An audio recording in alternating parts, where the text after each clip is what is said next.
Hello, जय हिंद। स्वागत है आपका हमारे यूट्यूब चैनल पे। देखिए, आज जो है हम लोग क्लास 11th का जो क्लास में हम लोगों ने असाइनमेंट प्रोवाइड करवाया था, उसमें कुछ वर्क पावर एनर्जी से जो है आपका कुछ क्वेश्चन दिया गया था। वो न्यूमेरिकल सवाल था और वो सभी न्यूमेरिकल क्वेश्चन को आज हम डिस्कस करने की कोशिश करेंगे, है ना। चूँकि सभी सवाल को डिस्कस करने में वीडियो हो जाएगा लंबा, तो हम उतना टाइम नहीं देंगे यूट्यूब पे, क्योंकि यूट्यूब पे आपको बहुत ज़्यादा ध्यान दे करके पढ़ाई नहीं करना, ये मेरा राय है। अगर आप यूट्यूब से थोड़ा बहुत पढ़ते हैं तो मुश्किल से 20-25 मिनट ही पढ़िए, क्योंकि आँखों की सेफ्टी सबसे ज़्यादा महत्वपूर्ण है, ठीक है। तो हम लोग कभी भी लंबा लंबा वीडियो नहीं बनाने की कोशिश करते हैं, छोटे छोटे वीडियो में आपको समझाने की कोशिश करते हैं। तो आज हम कुछ सवालों को इसमें डिस्कस कर देंगे, कुछ सवालों को दूसरे वीडियो में डिस्कस करेंगे, ठीक है। तो ये जो क्वेश्चन है काफ़ी इंपॉर्टेंट है इस पॉइंट ऑफ व्यू से, क्योंकि इसमें आपको कॉन्सेप्ट सीखना बहुत ज़रूरी है, ठीक है। चूँकि आपका क्लास 11th है और 11th को अगर आप अच्छे से नहीं पढ़ोगे तो स्वाभाविक है कि 12th में भी आपको दिक्कत होगा। और 11th से रिलेटेड बहुत सारे, जैसे आप 12th पास करते हो तो बहुत सारे कॉम्पिटिटिव एग्ज़ाम देते हो, है ना, जो भी आपका एंट्रेंस एग्ज़ाम होता है, तो 11-12 के बहुत सारे सवाल पूछे जाते हैं। तो आपको न्यूमेरिकल अप्रोच आना चाहिए, ठीक है। तो हम धीरे धीरे आपको समझाने की कोशिश करते हैं और आप समझ जाओगे। मेरा पूरा कोशिश रहेगा कि आपको एक एक पॉइंट समझ में आ जाए। आइए हम पहला सवाल डिस्कस करते हैं। पहला सवाल क्या है, आपके स्क्रीन पे दिख रहा है। एक बार आप भी इस सवाल को पढ़िए कि पहला सवाल क्या कह रहा है। देखिए, तो कह रहा है कि 5 केजी द्रव्यमान का एक पिंड जो आरंभ में विरामावस्था में है, 20 न्यूटन बल के अधीन 10 सेकेंड के अंत में पिंड द्वारा अर्जित गतिज ऊर्जा क्या होगी, ठीक है। तो एक एक पॉइंट अब समझिए। सबसे पहला बात यह है कि 5 केजी द्रव्यमान का जो है एक पिंड है, मतलब वस्तु का जो द्रव्यमान है वो 5 केजी है, और आरंभ में विरामावस्था में मतलब शुरुआत में उसमें कोई गति नहीं है, ठीक है, विराम की अवस्था में है, ये कहना चाह रहा है। तो हम इसको समझाने के लिए एक छोटा सा फिगर ड्रॉ कर लेते हैं। जैसे मान लीजिए कि एक ये पिंड है या वस्तु है, जो आप इसको कह लीजिए। ये प्रारंभ में विराम अवस्था में, मतलब ये प्रारंभ में इसका वेग 0 है, और इसका जो द्रव्यमान दिया हुआ है वो आपको दिया है 5 केजी। ये 5 केजी का है, ठीक है जी। और कहा है ये कि जब इस पे 20 न्यूटन का बल लगता है, 20 न्यूटन का ये इस पे बल लग रहा है एफ, तो स्वाभाविक है कि जब इस पे बल लगाओगे तो ये वस्तु जो है धीरे धीरे आगे बढ़ना शुरू हो जाएगा। और एक समय दिया है 10 सेकेंड, तो 10 सेकेंड में मान लो कि इसकी स्थिति यहाँ से यहाँ तक जो है मान लो 10 सेकेंड है। टाइम कितना लिया? 10 सेकेंड। तो यहाँ से ये वस्तु जो है पोजीशन 1 से, यानी प्रारंभ से, वो जाके अंतिम पोजीशन पे यहाँ पे पहुँच चुका है, ठीक है। तो यहाँ पे इस वस्तु का कुछ ना कुछ तो वेग होगा, है ना, कुछ ना कुछ तो वेग आएगा। चूँकि जब आप बल लगाए हो तो बल है तो इसमें त्वरण भी आया होगा। चूँकि बल बराबर आप जानते हो ना, द्रव्यमान गुने त्वरण, तो इसमें त्वरण भी आया, और त्वरण आएगा तो इसका वेग बढ़ जाएगा, ठीक है। तो यहाँ पे सॉरी, इसका वेग 0 नहीं लिख सकते हो आप, इसका कुछ ना कुछ यहाँ पे वेग आएगा, ठीक है। तो वो वेग आपको निकालना पड़ेगा, तभी जाके आप गतिज ऊर्जा इस पोजीशन पे निकाल सकते हो, ठीक है। आपको पूछा है कि इस पोजीशन पे जो है, यानी 10 सेकंड के बाद यहाँ पे इसकी गतिज ऊर्जा क्या होगी, यानी काइनेटिक एनर्जी क्या मिलेगी, ये आपसे पूछ रहा है, ठीक है। तो देखिए, सिंपल बात यह है कि काइनेटिक एनर्जी यानी गतिज ऊर्जा बराबर आप क्या जानते हो, तो हाफ mv², है ना। तो यहाँ पे आपको क्या क्या चीज़ दिया हुआ है, तो आपको ना m दिया हुआ है, आपको सिर्फ v निकालना, v निकाल के इसमें आप पुट कर दो, आपका काम हो जाएगा। जैसे हम ये कहना चाह रहे हैं कि हाफ m तो आपका 5 दिया हुआ है, और v जो भी आएगा उसको आप निकाल करके यहाँ पे पुट कर देना, इसका स्क्वायर कर देना, और इसका आंसर आ जाएगा, ठीक है। तो v निकालने के लिए मुझे क्या करना होगा, तो उसके लिए देखिए क्या है कि आपको f दिया हुआ है, f का वैल्यू दिया हुआ है 20 न्यूटन, ठीक है। और आप जानते हो ये बात अच्छे से कि बल बराबर क्या होता है, तो बल बराबर होता है द्रव्यमान गुने उसका त्वरण। तो ये आपका एम ए का वैल्यू 20 दिया हुआ है, एम का वैल्यू अगर हम पुट कर दें यहाँ से 5, जो कि सवाल में दिया हुआ है ना, देखो यहाँ पे 5 न्यूटन का ये वस्तु है, तो इसका हम त्वरण यहाँ से निकाल सकते हैं कि त्वरण क्या आया होगा। तो ए बराबर निकालेंगे तो आएगा 20/5 कर लो, तो ये वैल्यू आ जाएगा 4 मीटर प्रति सेकेंड स्क्वायर, ठीक है जी। तो इसका त्वरण आ चुका है। और चूंकि आप जानते हो ये बात भी कि त्वरण क्या होता है, त्वरण क्या होता है, तो कहोगे वेग में परिवर्तन की दर, अर्थात अंतिम वेग और माइनस इनिशियल वेग यानी प्रारंभिक वेग और बटा इसका टाइम, ठीक है। तो यही वेग में परिवर्तन की दर हो जाएगा। तो इसका अंतिम वेग तो v है, जो कि मुझे पता करना है, और जो इसका प्रारंभिक वेग है वो u है, जो कि आपका 0 है, और इसका जो समय बोला है वो 10 सेकेंड है। और ये त्वरण आपका भी निकल के आया है 4, तो ये 4 के बराबर होगा। अब इसको हम ना सॉल्व कर देते हैं यहाँ से। देखो तो u का वैल्यू तो 0 आपको रखना है, चूँकि ये पूरा 0 है ना। तो आपका डायरेक्ट v ही बचता है सिर्फ। तो v बराबर क्या बोलोगे, तो 4 और ये 10 जो है मल्टीप्लाई हो जाएगा, तो ये आ जाएगा 40 मीटर प्रति सेकेंड। ठीक है, ये आपका बेग आ गया। अब हम आपको बोले थे कि जब बेग निकल जाएगा तो इसी बेग को उठा करके आप इसमें धर लेना यहाँ पे, तो आपका आंसर आ जाएगा। तो हम यहाँ से इसको सॉल्व कर दें। अब तो देखिए क्या आएगा इसका सॉल्यूशन। तो हम लिखेंगे हाफ m का वैल्यू 5 है और v का वैल्यू आपने 40 लाया, तो 40 × 40। ठीक है, ये 2 को काटोगे तो ये 20 बार में कट जाएगा। अब सबको गुना कर लीजिए। तो देखिए 5 × 20 दूनी 40 और इस पे 2 जीरो आएगा, यानी 4000 जूल जो होगा इसका सही उत्तर होगा। ठीक है, 4000 जूल जो होगा इस पोजीशन पे इसकी गतिज ऊर्जा होगी। ठीक है, उम्मीद है आप समझ पाए होगे। देखो इसका आंसर भी यहाँ पे हमने मेंशन किया हुआ है 4000 जूल, जो कि आपके असाइनमेंट में भी आंसर दिया हुआ था। तो ये इसका सही जवाब हुआ। उम्मीद है आप इसको बहुत अच्छे तरीके से समझ पाए होंगे। अगर कोई भी सवाल समझने में कभी भी कोई कन्फ्यूजन हो तो आप कमेंट करके ज़रूर बताइएगा, या मुझे व्हाट्सएप के जरिए आप कांटेक्ट कर सकते हैं। जो भी दिक्कत होगा आप मुझे ज़रूर बताना। तो जो इसका सही सॉल्यूशन और हो सकता है जो आपको समझाने के लिए, वो सब किया जाएगा ताकि आपको समझ में आना चाहिए। ठीक है, आइए हम दूसरा सवाल देखते हैं कि दूसरा सवाल क्या कह रहा है यहाँ पे। देखिए तो हम इसको आगे स्लाइड करते हैं और देखिए दूसरा सवाल आपके स्क्रीन पे है। देखिए बहुत आसान सा सवाल है, इसमें बहुत कुछ करना नहीं होता, बस छोटा छोटा सा चीज़ है जिसको आप जानकारी रखिए, आपका सवाल सॉल्व हो जाएगा।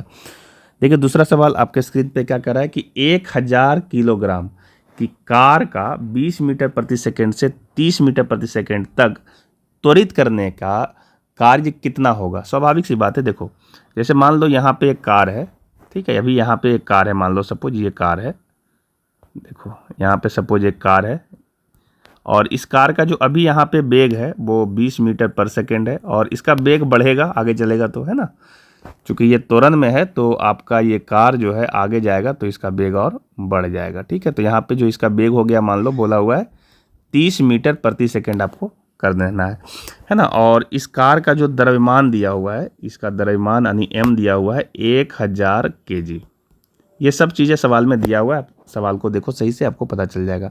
और कार्य त्वरित करने के लिए कार्य कितना करना पड़ेगा। ठीक है, तो आपको देखो आपको कार्य निकालना है, सीधी सी बात है, कार्य निकालना है। तो कार्य वैसे होता तो है बल गुने विस्थापन, बल गुने विस्थापन, या फिर बल की दिशा में किया हुआ विस्थापन। ठीक है, हम शॉर्ट में से लिख रहे हैं, तो आप इस फॉर्मूले से भी इसको निकाल सकते हो, इसमें कोई बहुत बड़ा इशू नहीं है।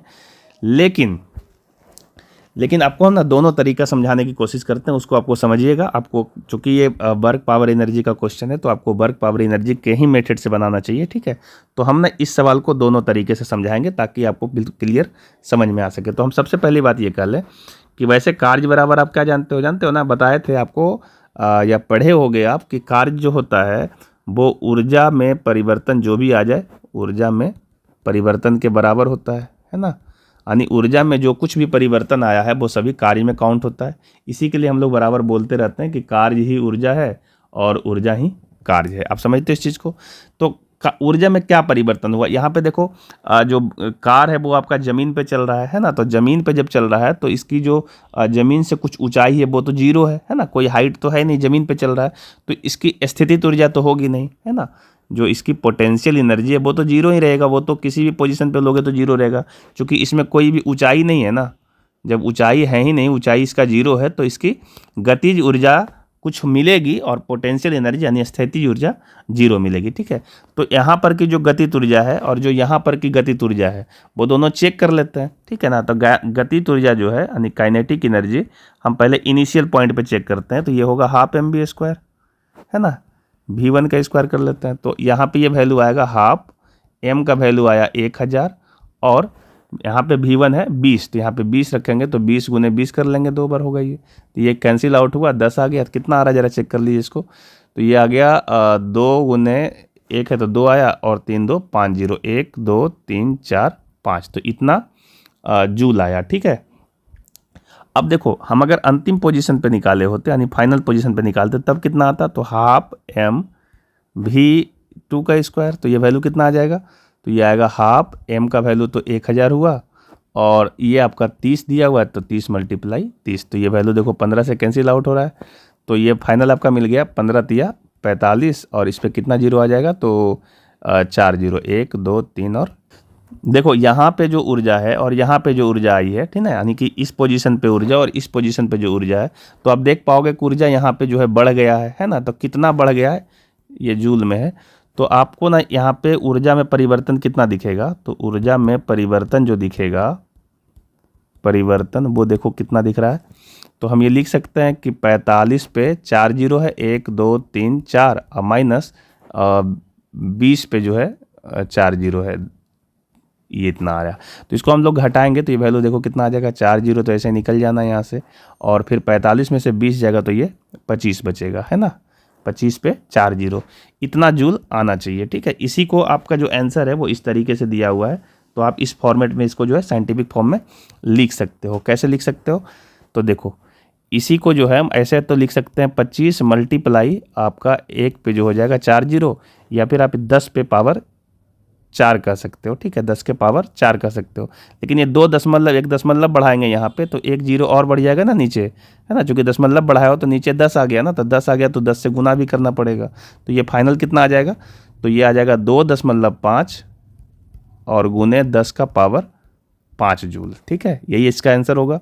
तो देखो ये आंसर मिल भी रहा है, 2.5 गुने 10 का पावर 5 जूल, ये इसका करेक्ट आंसर है, ठीक है। उम्मीद है आप ये समझ पाए होंगे, क्योंकि ऊर्जा में जो परिवर्तन हो रहा है ना, वही तो कार्य होता है। क्लियर सी बात है, या कार्य ही ऊर्जा है, इसको बोलो, या ऊर्जा ही कार्य है। जो कुछ भी आपके ऊर्जा में परिवर्तन आएगा, वस्तु में ऊर्जा में परिवर्तन आ रहा है, तो वो किसी न किसी कार्य की वजह से आ रहा होगा, कुछ ना कुछ उस पर कार्य किया गया होगा, तभी ऊर्जा में परिवर्तन आता है, ठीक है। तो ये आपका ऊर्जा में जैसे ही परिवर्तन हमने निकाला तो पता चल गया, ये जो कुछ भी ऊर्जा में परिवर्तन आया, यही आपके कार्य के बराबर होता है, ठीक है। तो इसमें कार्य कितना आ गया, तो 2.5 गुने 10 का पावर 5 जूल, ठीक है। तो हमने इस तरीके से बनाया, आप इसको इस तरीके से भी बना सकते थे, इसको भी बनाने आपको आना चाहिए। आइए हम छोटा सा इसको भी डिस्कस करके दिखाते हैं कि इस मेथड से कैसे निकाल सकते हैं कार्य, बल गुने विस्थापन। तो यहाँ पे आपको विस्थापन तो पता ही नहीं है कितना होगा, है ना, ये विस्थापन आपको निकालना पड़ेगा कि इस पोजीशन से इस पोजीशन तक गया है, तो ये कितनी दूरी तय किया है, ठीक है, तभी तो यहाँ पे हम विस्थापन से गुना कर पाएंगे, ठीक है। तो हम इसके लिए क्या कर रहे हैं कि सबसे पहला काम ये है कि वेग में परिवर्तन हुआ है, और इसमें समय नहीं दिया हुआ है कि कितना समय से हुआ है, ठीक है। तो देखिए आपको गति का फॉर्मूला मालूम है, v² बराबर u² प्लस 2as, ये फॉर्मूला होता है ना। तो यदि हम यहाँ पे सॉल्व करें तो ये देखो, ये जो वैल्यू यहाँ पे v है, ये अंतिम वेग है, तो यहाँ से इसको हम 30 का स्क्वायर कर लेंगे, 30 का स्क्वायर बराबर u जो यहाँ पे है 20 है, तो हम यहाँ पे लिखेंगे 20 का स्क्वायर और प्लस 2 × as, ठीक है। ना a मालूम है ना s मालूम है, दोनों ही चीज़ें नहीं मालूम है, जिसको ऐसे ही रहने देते हैं।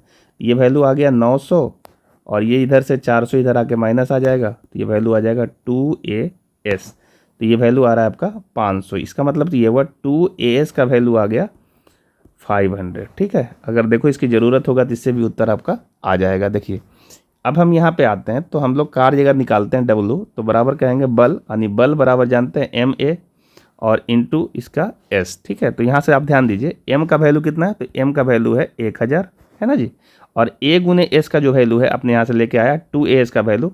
तो यहाँ से देखो 2as का वैल्यू अगर आपका 500 है, तो as का वैल्यू जो होगा वो 250 होगा, आधा होगा ना इसका, तो हम as का वैल्यू यहाँ से 250 रख देते हैं, ठीक है जी। तो ये वैल्यू कितना आ गया, ये आ जाएगा 25 पर 4 जीरो आएगा, तो हम इसको लिख सकते हैं 25 गुने 10 का पावर 4, ठीक है। अब देखो चूंकि हमारा पॉइंट में लिखा हुआ है ना, इसको हम 2.5 बनाएंगे, तो अपने मन से देखो एक नीचे में 10 लाए थे, तभी उसी 10 से ये आया है, तो इसमें हमको एक 10 से गुना भी करना पड़ेगा, कुछ ऐसा। तो फाइनल आ जाएगा 2.5 मल्टीप्लाई 10 का पावर 5 जूल, ठीक है, ये आपका कार्य आ गया, ठीक है। तो दोनों तरीके से आप बनाओगे तो कार्य सिमिलर सेम ही आना है ना, पर आपको जो आपका वर्क पावर एनर्जी का मेथड है वो आपको सीखना है, चूँकि ये आपका थोड़ा शॉर्ट पड़ेगा, जल्दी बन जाता है इससे, ठीक है। पर आप नॉर्मल जो गति का नियम है उससे बनाने जाओगे तो थोड़ा सा आपको इसके कंपैरिजन से ज़्यादा समय लग सकता है, ठीक है। तो ये था आपका दूसरे सवाल का सॉल्यूशन। आइए हम तीसरा सवाल देखते हैं कि तीसरा सवाल किस तरीके से हम सॉल्व कर सकते हैं। ध्यान रखिएगा, ये वाला इधर जो हमने मेथड 1 सॉल्व किया है और इधर आपका मेथड 2 है। तो हमने 2 तरीके से इसको सॉल्व करने की कोशिश की है। आइए हम तीसरा सवाल देखते हैं कि क्या कह रहा है।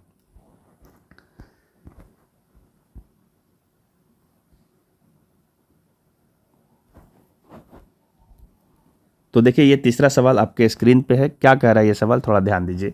कह रहा है कि 1400 किलोग्राम भार वाली एक कार को विरामावस्था से 25 मीटर पर सेकेंड का वेग प्राप्त करने में कितना कार्य करना पड़ेगा। ठीक है, पहले विरामावस्था में था पर उसका वेग लाना है 25 मीटर पर सेकेंड। यदि यह कार 130 मीटर की दूरी में ऐसा करती है तो औसत शुद्ध बल कितना लगा होगा। देखिए जैसे मान लो कि ये कार यहाँ पे है, अभी ये कार जो है मान लो ये कार है, तो ये आपका विरामावस्था में, मतलब इसका जो वेग है वो 0 है, और ये ऐसा कर पाता है 130 मीटर की दूरी के बाद। 130 मीटर दूरी के बाद ये वस्तु मान लो यहाँ पे पहुँच चुकी है ना। तो ये जो कार है यहाँ आ गया है मान लो, तो यहाँ पे इसका वेग जो है 25 मीटर प्रति सेकेंड हो चुका है। ठीक है, अब बोला क्या है कि ऐसा जो है कब हुआ है, जब 130 मीटर की दूरी पर ऐसा होता है। तो शुद्ध बल आपसे पूछा है, ठीक है ना। क्या पूछा है, शुद्ध बल निकालिए, यानी एफ पूछा है। और एफ निकालने के लिए आपको क्या करना होगा, तो एफ बराबर ma होता है। तो आप इस फॉर्मूले का मदद ले सकते हैं। ठीक है, बाकी आपको दिखाती कि और क्या क्या चीज़ें किया जा सकता है। या फिर आप ऐसा कर सकते हो कि कार्य बराबर जानते हो ना, एफ मल्टीप्लाई एस होता है ना, बल और गुने बल की दिशा में विस्थापन। तो आप यहाँ से एफ निकाल सकते हो, वो एफ आएगा W/S। तो आप इससे भी निकाल सकते हो, लेकिन ये वाला इससे निकालना आपके लिए थोड़ा सा मुश्किल होगा, इससे निकालना आसान होगा, क्योंकि यहाँ पे कार्य जो है वो आसानी से निकल जाएगा। कार्य कैसे निकाल पाते हैं, कार्य तो कार्य जो होता है वो आपका ऊर्जा में परिवर्तन होता है, जान रहे हो, ऊर्जा में परिवर्तन के बराबर होगा। तो ऊर्जा में परिवर्तन कितना, तो अस्थैतिज ऊर्जा तो शून्य है, चूंकि जो वस्तु है वो जमीन पर ही चल रही है, तो इसमें जो कुछ भी बदलाव आएगा वो गतिज ऊर्जा में आएगा। तो यहाँ की ऊर्जा कितनी होगी, अगर हम यहाँ की गतिज ऊर्जा निकालें तो यहाँ का चूंकि वेग है 0, ऐसे होता हाफ mv², तो यहाँ पे वेग ही जब 0 है तो इसका जो गतिज ऊर्जा आएगी वो 0 ही आएगी। और अगर यहाँ की गतिज ऊर्जा निकालने की कोशिश किया जाए, ठीक है ना, ये आपका फाइनल पोजीशन है, तो ये यहाँ पे लिखेंगे हाफ mv²। तो v का वैल्यू यहाँ 25 है, तो 25 का स्क्वायर निकालेंगे तो कितना आएगा। यहाँ पे m दिया हुआ है, देखो 1400 किलोग्राम, ठीक है ना, ये जो वस्तु है उसका m जो है वो 1400 kg का दिया हुआ है। तो यहाँ लग दो हाफ गुने 1400 और गुने 25 गुने 25, ठीक है। तो फाइनल देखो कितना आ जाएगा, तो देखो ये तो कट के 700 हो जाएगा, तो ये आएगा 700 और मल्टीप्लाई 25 गुने 25 करोगे तो 625, ठीक है। तो 700 मल्टीप्लाई 625 इतना जूल आएगा, ठीक है। तो अब इसमें परिवर्तन क्या आया, यहाँ तो वेग ही 0 है, तो टोटल परिवर्तन यही आएगा, इतना बढ़ गया है ना। तो हमारा जो ऊर्जा में परिवर्तन आ रहा है वो आ रहा है 700 मल्टीप्लाई 625। अब इसमें -0 भी करोगे तो कोई फर्क पड़ेगा नहीं, है ना। चलो कर देते हैं एक बार, इतना आया ऊर्जा में परिवर्तन, तो यही इसका जो है कार्य हो गया, ठीक है। 700 मल्टीप्लाई 625 यही इसका कार्य हुआ। पर मुझे ना बल निकालना है एफ, तो इसमें हमको एस से भागा देना पड़ेगा। तो एस तो दिया हुआ है ही 130, है ना, तो यहाँ पे सीधा इसको रख दो 700 मल्टीप्लाई 625 और बटा 130। इसको हम सॉल्व करेंगे तो ये 0 0 कैंसिल हो जाएगा, है ना। अब इसको आप सॉल्व कर दीजिए, और सॉल्व करने के बाद इसका उत्तर जब आप लाएंगे तो देखिए आपका उत्तर इस तरीके से आ जाएगा। अब देखो हमारा जो उत्तर है ना वो 3.4 के तौर पे है, तो ये दशमलव जो है हमको यहाँ से खिसका के इधर ले आना पड़ेगा। तो कई अंक के बाद इधर आएगा, तो 1 2 3 अंक के बाद, तो हम लोग ऐसा लिख सकते हैं 3 अंक के बाद इसको ले आते हैं, तो कुछ ऐसा लिख दो, ठीक है। देखो 3 अंक के बाद दशमलव को और इधर शिफ्ट कर दिए हो ना, इधर 3 अंक, तो आपने अपने मन से जो है इसको 1000 से भागा दे दियो, तो आपको यहाँ पे 1000 से गुना भी करना पड़ेगा, ठीक है। इसी को अगर आप सही तरीके से लिखोगे तो ये लगभग 3.5 इसको लिख देते हैं, और मल्टीप्लाई 10 का पावर ये 3 लिख देते हैं, ठीक है। तो इतना न्यूटन आपका उत्तर आना चाहिए, ठीक है। तो यहाँ पे ये एवरेज कैलकुलेशन है ना, एवरेज कैलकुलेशन से यहाँ 3.4 आया है, आपका 3.5 आया, तो इससे बहुत ज़्यादा फर्क नहीं पड़ेगा, है ना। तो ये इसका सही जवाब है, ठीक है। उम्मीद है आप इस सवाल को भी समझ पाए होंगे। अगर कोई ऐसा दिक्कत और रहे तो आप हमको व्हाट्सएप पे बताइए या कमेंट बॉक्स में ज़रूर लिखिए, ठीक है। तो हम यहीं पे इस वीडियो को रोकते हैं, आगे हम जो इसका और भी सवाल है वो हम लोग सेकेंड वीडियो में लेकर के आएंगे, ठीक है। तो आप बस इस 3 सवाल को आप जो हमने आज डिस्कस किया है वो तीनों सवाल को आप ध्यानपूर्वक देख लीजिए। अगर कोई दिक्कत है तो आप मुझे ज़रूर बताइएगा व्हाट्सएप पे, या फिर आप कमेंट सेक्शन में कमेंट करके बताइएगा। ठीक है, उम्मीद है आप ये सब चीज़ें को अच्छे तरीके से समझ रहे होंगे और समझने की कोशिश भी आपको करना चाहिए। अगर कहीं कोई दिक्कत आएगा तो आपको अगले क्लास में भी दिक्कत होना शुरू हो जाएगा। ठीक है, और ये सब छोटा छोटा सवाल है, ये सब न्यूमेरिकल एक 11th के बच्चे से सॉल्व होना चाहिए।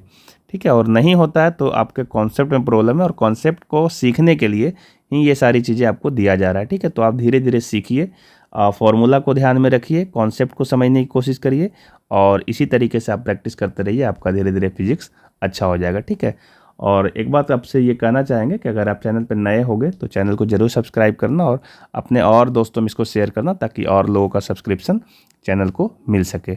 आइए मिलते हैं हम अगले वीडियो में, तब तक के लिए जय हिंद।